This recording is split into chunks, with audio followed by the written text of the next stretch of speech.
নমস্কার। এখন আবার একটা ভিডিও নিয়ে হাজির। ইস্ট বেঙ্গলের খবরই দেব। দেখুন, ইস্ট বেঙ্গল একের পর এক তাদের প্লেয়ারদের নাম জানাচ্ছে, অ্যানাউন্সমেন্ট করছে, আবার কখনো কখনো সেই অ্যানাউন্সমেন্টটা করতেও বোধহয় ভুলে যাচ্ছে। যেমন আমরা ভিডিও করার সময় অনেক কিছু ভুলে যাই, আমার মনে হয় সেই অ্যানাউন্সমেন্টের জন্য ইস্ট বেঙ্গলও বোধহয় সেটা করতে ভুলে যাচ্ছে। ইস্ট বেঙ্গলের প্র্যাকটিসে যোগ দিয়ে দিয়েছে একটি প্লেয়ার, কিন্তু সেটার কোথাও কোনো অ্যানাউন্সমেন্ট নেই, কেউ জানতেও পারেনি, কাকপক্ষিতেও টের পায়নি। এমন কে গুরুত্বপূর্ণ প্লেয়ার, এমন কি প্লেয়ার যে কারণে ইস্ট বেঙ্গল ওই প্লেয়ারটি সম্পর্কে কাউকে কিচ্ছু জানালো না। প্লেয়ারটি আর কেউ নয়, মার্ক জোনাথন পুইয়া, যে ইতিমধ্যে প্র্যাকটিসে জয়েন করে গেছে। মার্ক আগেও ছিল, মার্ক জো আগেও ইস্ট বেঙ্গলে খেলেছে, কিন্তু তারপরেও তাকে আবার জয়েন করানো হয়েছে। গত সিজনে সে চলে গিয়েছিল জামশেদপুরের হয়ে অনেকগুলো ম্যাচ খেলেছে, বোধহয় 11টা মতো ম্যাচ খেলেছে মার্ক জো। তো সেই মার্ক জোকেই কিন্তু আবারও ইস্ট বেঙ্গল জয়েন করিয়েছে, এবং নিঃসন্দেহে মার্ক জো জয়েন করাতে ইস্ট বেঙ্গলের শক্তি বাড়লো।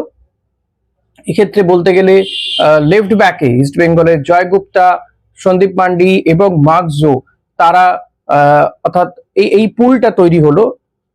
কারণ আইএসএল এবার কিন্তু লং টার্ম আইএসএল হবে, ডুরান্ট রয়েছে, আইএফএ শিল্ড হবে, ফেডারেশন কাপ হবে, প্রচুর প্লেয়ারের দরকার। ফলত ডিফেন্ডাররা কেউ যদি চোট পেয়ে যায় তাহলে একটা সমস্যার মধ্যে পড়তে হবে। সেই কারণেই কিন্তু সেই পুলটা তৈরি রাখা হচ্ছে, অর্থাৎ রিজার্ভ বেঞ্চটা স্ট্রেনদেন করা হচ্ছে, স্ট্রং করা হচ্ছে। তো মার্ক জোর বয়সটাও কম, এবং মার্ক কখনো সেন্ট্রাল মিডফিল্ডেও খেলতে পারে। ইয়াং, ট্যালেন্টেড, ভালো ওর স্পিড আছে। সেই কারণে কিন্তু মার্ক জোকে আবারও ইনক্লুড করা হচ্ছে ইস্ট বেঙ্গল টিমে, যেটা কোথাও কোনো অ্যানাউন্সমেন্ট কিন্তু হয়নি। আজকে একজন বিদেশির নামও জানিয়ে দিয়েছে ইস্ট বেঙ্গল, সেটা আপনাদেরকে ইতিমধ্যেই জানিয়েছি, ডিফেন্ডারের কথা। যে অ্যাটলেটিকো মাদ্রিদে খেলা এই স্পেনীয় ডিফেন্ডার নাচো, তাকে জয়েন করানো হয়েছে। এবং এটাও কিন্তু আগে খুব বেশি জানা যায়নি। হ্যাঁ, জানা যাচ্ছিল যে একজন স্পেনীয় ডিফেন্ডার আসবে ইস্ট বেঙ্গলে, সেটা জানা গিয়েছিল, বাট সেটা যে এরকম ধামাকাদার হবে সেটা অনেকেই জানতে পারেননি বা বুঝতে পারেননি। তো 32 বছর বয়সী এই অ্যাটলেটিকো মাদ্রিদের এই ডিফেন্ডারকে জয়েন করেছে। আমি বেশ কিছু ভিডিও দেখছিলাম, বেশ ক্লিন ডিফেন্ডিং বা ডিফেন্স করে, সুন্দর এবং বুদ্ধিমান বলা যেতে পারে, যেটা অনেকটাই কিন্তু কেভিনের মতনই, কেভিনের থেকে কিছুটা লম্বাই হবে। কিন্তু বয়সটা নিয়ে অনেকেই বলছেন, দেখুন বয়স ম্যাটার করে না বিদেশিদের ক্ষেত্রে, এবং ইস্ট বেঙ্গলে 1 বছরের চুক্তিতেই সে আসছে। এটা ঠিক যে এখানে এসে কতটা সে মানিয়ে নিতে পারবে সেটা একটা বড় বিষয়, তবে যেহেতু প্রফেশনাল ফুটবলার, বিভিন্ন জায়গাতে বিভিন্ন দেশে খেলেছে, তো আমার মনে হয় না ভারতে এসে মানিয়ে নিতে কোথাও কোনো অসুবিধা হবে। এর আগেও বহু স্পেনীয় ফুটবলার তারা এসছে, তারা মানিয়ে নিয়েছে। It's not a matter of, মানে এটা কোনো ম্যাটার হতে পারে না, এটা কোনো ফ্যাক্টরি নয় প্রফেশনাল ফুটবলারদের জন্য। সো আই থিঙ্ক এটাও হয়ে যাবে, ওরও কোথাও অসুবিধা হবে না। এবং যেখানে কোচই স্পেনের আন্তোনিও লোপেজ হাবাস, তিনি এই বিষয়টা দেখে নিচ্ছেন। হাবাস আরো একজন প্লেয়ারকে নাকি ইতিমধ্যে সিলেক্ট করে ফেলেছেন, এবং ওই প্লেয়ারটির নাকি চুক্তিও হয়ে গেছে বলে জানা যাচ্ছে। এমনটাই কিন্তু কোথাও কোথাও জানা যাচ্ছে সূত্র মারফত, কিন্তু এখনো পর্যন্ত ইস্ট বেঙ্গল অ্যানাউন্সমেন্ট করেনি। হয়তো আজকালের মধ্যে অ্যানাউন্সমেন্ট হয়ে যাবে, আজ হয়তো রাত হয়ে গেছে, নাও হতে পারে, হয়তো আগামীকালের মধ্যে বা পরশুর মধ্যে কিন্তু অ্যানাউন্সমেন্ট হয়ে গেলেও হতে পারে। এবং প্লেয়ারটি স্ট্রাইকার পজিশনের প্লেয়ার, স্ট্রাইকারের কথা অনেকেই জানতে চাইছিলেন, কেউ কেউ আমায় বলছিলেন জেমি ম্যাকলারের মতন একজন স্ট্রাইকার দরকার। এখন ইস্ট বেঙ্গল আবার সেই আফ্রিকান কান্ট্রির দিকে ঝুঁকছে বলে মনে করা হচ্ছে। এর আগে আপনাদেরকেও আমি অনেকবার জানিয়েছি আমার কয়েকটা ভিডিওতে, যে আফ্রিকান কোন স্ট্রাইকারের খোঁজ কিন্তু ইস্ট বেঙ্গল করছে। ইতিমধ্যেই নাকি খোঁজ পেয়েছে ইস্ট বেঙ্গল, আফ্রিকান কান্ট্রিরই একজন স্ট্রাইকারকে ইস্ট বেঙ্গল নিয়ে আসতে পারে বলে জানা যাচ্ছে, বা অলরেডি ডিল ডান হয়ে গিয়েছে, যদিও সেটা এখনো পর্যন্ত প্রকাশ্যে আসেনি। যখন অ্যানাউন্সমেন্ট হবে অফিসিয়ালি, যদি কালকেও হয় পরশু হয়, তাহলে আপনাদেরকে নিঃসন্দেহে সেটা অবহিত করব। লেটস সি কি হয়, যে সেটা কত দ্রুত এই অ্যানাউন্সমেন্টটা করে ফেলে ইস্ট বেঙ্গল, এটা একটা বড় বিষয়। তবে মার্কেট ভ্যালু দিয়ে কেউ কেউ বলছিলেন আমাকে, এই যে প্লেয়ারটি স্পেনের যে ফুটবলারটি ডিফেন্ডার নাচো, এই ফুটবলারটি মার্কেট ভ্যালু খুব বেশি নয়, 80 লক্ষ টাকায় মাত্র এসছে, এরকম অনেক কিছু বলছিলেন। আমিও তাকে কমেন্টে লিখেছি যে টাকা দিয়ে কি সবকিছু সত্যি বিচার হয়? ভারতীয় ফুটবলাররা যে পরিমাণ টাকা পায়, সেটা কি তারা পাওয়ার যোগ্য? আপনার কি মনে হয় সেটা? এটা আমায় একটু বলবেন প্লিজ। অনেক ভারতীয় ফুটবলার রয়েছে ওভার রেটেড, যদি তারা 15 লক্ষ পাওয়ার যোগ্য হয় তারা পায় হয়তো 50 লাখ টাকা, কি 1 কোটি টাকাও কেউ কেউ পেয়ে যায়। আপনি বলুন তো যে এরা কি সত্যিই সেই মানের ফুটবলটা খেলে? বিশ্ব মঞ্চ তো ছেড়ে দিন, এশিয়ান মঞ্চেও অন্য কোনো টিমের হয়ে খেলে না, এশিয়া কান্ট্রিগুলোতে কোথাও কোনো টিমের হয়ে খেলে না। বিদেশে ভারতীয় ফুটবলরা খেলে কোথায়? ঘরের মধ্যে খেলেই এত এত টাকা এই আইএসএল এর দৌলতে তারা পাচ্ছে। আগেকার দিনে যে মানের ফুটবলার ছিল তারা কি এত টাকা পেত?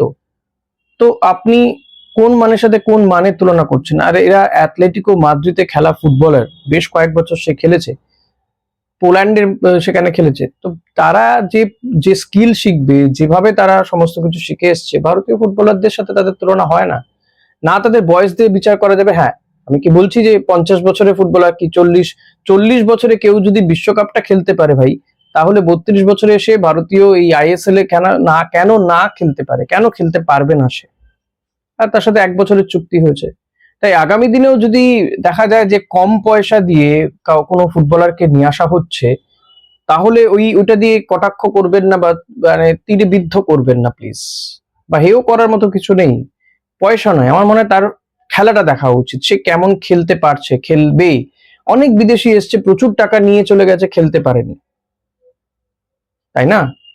তাই আমার মনে হয় দেখা উচিত, আহ আমাদের মতো যারা সমর্থক, তাদের দেখা উচিত যে ফুটবলারটি কতটা ভালো খেলছে, কি দিচ্ছে ক্লাবকে, সেটা দেখা উচিত আমার মনে হয়। জাস্ট এটাই হওয়া উচিত প্রত্যেকেরই মোটিভ, যে ওই ফুটবলারটি ঠিক কি দিচ্ছে। তো ইস্ট বেঙ্গলের 3জন বিদেশি কনফার্ম হয়ে গেছে, রইলো বাকি আর 3। আশা করা যাচ্ছে এটাও খুব দ্রুত হয়তো হয়ে যাবে। ইস্ট বেঙ্গল 6জন বিদেশিকে রেজিস্টার করিয়েই ডুরান্ড কাপে খেলতে নামবে, এমনটা কিন্তু মনে করা হচ্ছে। এখন হতেই পারে যে হয়তো 6জন বিদেশির মধ্যে 3জন কি 2জনকে খেলালো, সেটা হতেই পারে, কিন্তু 6জন বিদেশিকে রেজিস্টার করিয়েই ডুরান্ড কাপে নামবে ইস্ট বেঙ্গল। এখন বড় বিষয় হচ্ছে যে 25 তারিখের ম্যাচে ইস্ট বেঙ্গল আদৌ কি কোনো বিদেশি পাবে, বিদেশিকে খেলাতে পারবে? কারণ এই ভিসা নিয়ে প্রচুর ঘেটে রয়েছে। ইস্ট বেঙ্গল শুধু নয়, যে সমস্ত বিদেশিরা এদেশে এসে খেলবে, তারা সমস্ত টিমই কিন্তু এটা সাফার করবে। ফলত এই দিকটা একটা বড় দিক, কত দ্রুত ইস্ট বেঙ্গল এই বিদেশিদেরকে নিয়ে আসতে পারে, ইনক্লুডিং কোচ হাবাসকেও নিয়ে আসতে হবে। এখন হাবাসের পরিবর্তে সহকারী কোচ বিনো জর্জের তত্ত্বাবধানে প্র্যাকটিস হচ্ছে, প্র্যাকটিসে প্রত্যেক দিনই ভারতীয় ফুটবলাররা জয়েন করছেন। এই রিপোর্টও যাচ্ছে হাবাসের কাছে, কি প্র্যাকটিস হচ্ছে না হচ্ছে। আমার মনে হয় হয়তো ভিডিও কলে দেখানো হচ্ছে, বা বিনোকে সেভাবে ইনস্ট্রাকশনও দিয়েছে। কিন্তু সেটা তো সব নয়, কোচকে তো মাঠে এসে প্র্যাকটিস করাতে হবে, সেটাই হচ্ছে না, শুধুমাত্র এই ভিসার জন্য আটকে রয়েছে। আর হাবাস যখন প্লেয়ার চুজ করছে না, আমার মনে হয় তার উপরে একটু ভরসা অন্তত আপনাদের থাকা উচিত। আমার আছে, আমরা যারা ভিডিও করি বা একটু আধটু ফুটবলটা বুঝি, মানে 0.001% ফুটবলটা বুঝি, তাদের আছে। আমার মনে হয় আপনাদেরও রাখা উচিত। অ্যান্টনিও লোপেজ হাবাস, তিনি কিন্তু এত হালকা, এত নিম্নমানের কোচ নন, যথেষ্ট বড় মানের কোচ। ভারতীয় ফুটবলে দীর্ঘদিন তিনি রয়েছেন, ফলত he know all the things, the quality of the Indian football and the quality of the ISL. তিনি জানেন এই আইএসএল এ কেমন মানের ফুটবলার প্রয়োজন, কারা এখানে ফ্লারিশ করতে পারে, ভালো খেলে দিয়ে যেতে পারে, টিমকে যেতে পারে। হাবাস ঠিক চয়ন করবে। যদি সেটা না হয় তখন না সমালোচনা করলেন, একটু তো ভরসা রাখুন, নতুন কোচ, নতুন টিম বিল্ড আপ হবে। কারণ অলমোস্ট সমস্ত বিদেশিকেই ছেড়ে দেওয়া হয়েছে একজন বাদে। তো একটা নতুন টিম গড়ে তুলতে গেলে আবার নতুন করে শুরু করতে হবে। আর পয়সা দিয়ে প্লেয়ারের বিচার করবেন না প্লিজ, কারোরই বিচার করা উচিত না।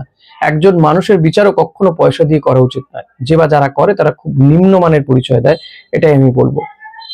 আমার কত টাকা স্যালারি এটা গুরুত্বপূর্ণ না, আমার কি কোয়ালিটি আছে এইটা বরং গুরুত্বপূর্ণ হওয়া উচিত, তাই না? আপনার ক্ষেত্রেও আমি সেটাই বিচার করার চেষ্টা করব, যে আপনি কত ভালো জামা পরলেন, কত টাকার ঘড়ি পরলেন, সেটা নয়, আপনার কতটা মান রয়েছে, কতটা হুঁশ রয়েছে, এটা বিচার্য হওয়া উচিত। যাই হোক, আজকে ভিডিও এখানেই শেষ করছি। ভিডিওটা ভালো লাগলে লাইক করবেন, কমেন্ট করবেন, শেয়ার করবেন। সমালোচনাও করতে পারলে আপনারা বেঁচে যান, করবেন, অসুবিধা নেই, আমি নিতে পারি। সাবস্ক্রাইবটা করতে ভুলবেন না। Thank you.